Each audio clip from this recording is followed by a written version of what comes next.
Trip mo ba ay buffet style na 100 dishes na for low at 688 pesos? Makapag-food trip ka na at pwede ka pang mag-shot puno. Let's go!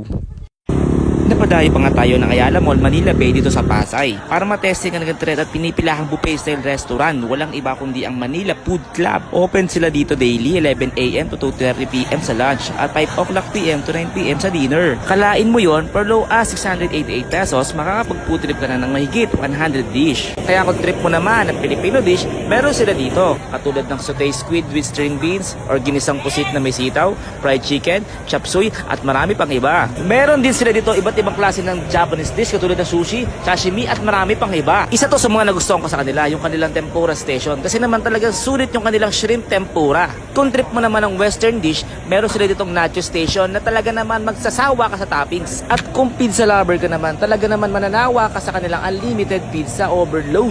Panalo sa kanilang price at marami pang iba. At ito yung kanilang pang main event, yung kanilang roasted beef na unlimited. Boy, talagang pinipilahan pa ulit-ulit ng mga tao dito sa Buffet Manila. Kaya ano pang inaantay nyo? Testingin nyo na para pa matesting pa ng iba. At ako nagsabi ng good food, good mood. Yon guys, tikman natin yung kanilang mga main course na dish dito sa Manila Food Club. Tulad ng roast beef, salmon, baked salmon, lechon belly, tsaka